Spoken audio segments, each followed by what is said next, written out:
Hello everybody, and thank you for sharing your time with me. I'm sending this message through various different channels to reach my dear Russian friends and the Russian soldiers serving in Ukraine. I'm speaking to you today because there are things that are going on in the world that are being kept from you, terrible things that you should know about. But before I talk about the harsh realities, let me just tell you about the Russian who became my hero. In 1961, when I was 14 years old, a very good friend of mine invited me to come to Vienna and to watch the World Weightlifting Championships. I was in the audience when Yuri Petrovich Vlasov won the World Championship title, becoming the first human being to lift 200 kilograms over his head. And somehow a friend of mine got me backstage. All of a sudden there I was, a 14-year-old boy, standing in front of the strongest man in the world. I couldn't believe it. He reached out to shake my hand. I still had a boy's hand. He had this powerful man's hand that swallowed mine. But he was kind, and he smiled at me. I will never forget that day. Never. I went home and I put his photo above my bed to inspire me when I started lifting weights. My father told me to take down that picture and to find a German or an Austrian hero. He got really angry, and we argued back and forth. He didn't like Russians because of his experience in the Second World War. You see, he was injured at Leningrad, where the Nazi army that he was part of did vicious harm to the great city and to its brave people. But I did not take the photograph down, no, because it didn't matter to me what flag Yuri Vlasov carried. My connections to Russia didn't stop there, by the way.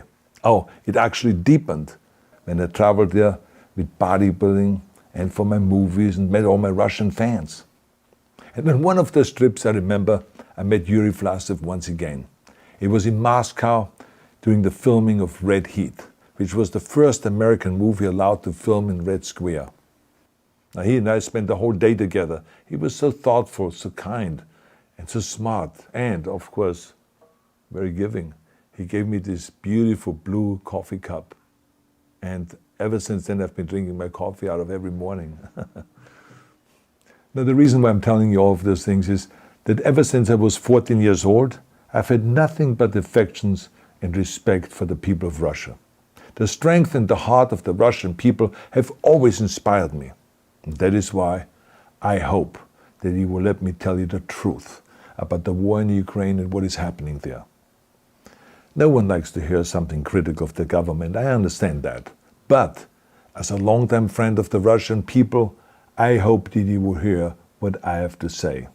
And may I remind you that I speak with the same heartfelt concern as I spoke to the American people when there was an attempted insurrection on January 6th last year, when a wild crowd was storming the US Capitol, trying to overthrow our government. You see, there are moments like this that are so wrong, and then we have to speak up. And this is exactly the same with your government. I know that your government has told you that this is a war to denazify Ukraine. Denazify Ukraine? This is not true. Ukraine is a country with a Jewish president, I might add, whose father's 3 brothers were all murdered by the Nazis. You see, Ukraine did not start this war. Neither did nationalists or Nazis. Those in power in the Kremlin started this war. This is not the Russian people's war. No. As a matter of fact, let me tell you, what you should know is that 141 nations at the UN voted that Russia was the aggressor and called for it to remove its troops immediately. Only 4 countries in the entire world voted with Russia. That is a fact. See, the world has turned against Russia because of its actions in Ukraine. Whole city blocks have been flattened by Russian artillery and bombs, including a children's hospital and a maternity hospital. 3 million Ukrainian refugees, mainly women, children, and elderly, fled their country, and many more are trying to seek to get out. It is a humanitarian crisis. Because of its brutality, Russia is now isolated from the society of nations. You're also not being told the truth about the consequences of this war on Russia itself. I regret to tell you that thousands of Russian soldiers that have been killed. They have been caught between Ukrainians fighting for their homeland and the Russian leadership fighting for conquest. Massive amounts of Russian equipment have been destroyed or abandoned. The destruction that Russian bombs are raining down upon innocent civilians has so outraged the world that the strongest global economic sanctions ever taken have been imposed on your country. Those who don't deserve it on both sides of the war will suffer. The Russian government has lied not only to the citizens, but to its soldiers. Some of the soldiers were told they were going to fight Nazis. Some were told that the Ukrainian people would greet them like heroes, and some were told that they were simply going on exercise. They didn't even know that they were going into war. And some were told that they were there to protect ethnic Russians in Ukraine. None of this is true. The fact is that Russian soldiers have faced fierce resistance from the Ukrainians who want to protect their families and their country. When I see babies being pulled out of ruins, I think that I'm watching a documentary about the horrors of the Second World War, not the news of the day. Now let me tell you, when my father arrived in Leningrad, he was all pumped up on the lies of his government. And when he left Leningrad, he was broken, physically and mentally. He lived the rest of his life in pain. Pain from a broken back, pain from the shrapnel that always reminded him of these terrible years, and pain from the guilt that he felt. To the Russian soldiers listening to this broadcast, you already know much of the truth that I've been speaking. You have seen it with your own eyes.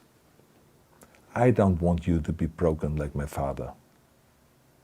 This is not the war to defend Russia that your grandfathers or your great-grandfathers fought. This is an illegal war.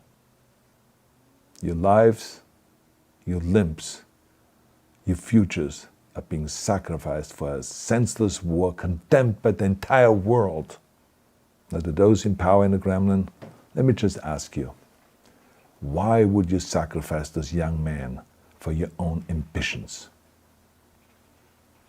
To the soldiers who are listening to this, remember that 11 million Russians have family connections to Ukraine.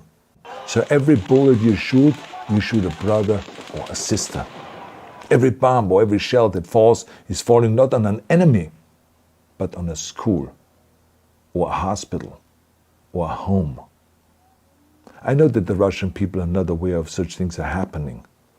So I urge the Russian people and the Russian soldiers in Ukraine to understand the propaganda and the disinformation that you are being told. I ask you to help me spread the truth. Let your fellow Russians know the human catastrophe that is happening in Ukraine. And to President Putin I say, you started this war. You are leading this war. You can stop this war. Now, let me close with a message to all of the Russians who have been protesting on the streets against the invasion of Ukraine. The world has seen your bravery. We know that you have suffered the consequences of your courage. You have been arrested, you have been jailed, and you have been beaten. You are my new heroes. You have the strength of Yuri Petrovich Vlasov.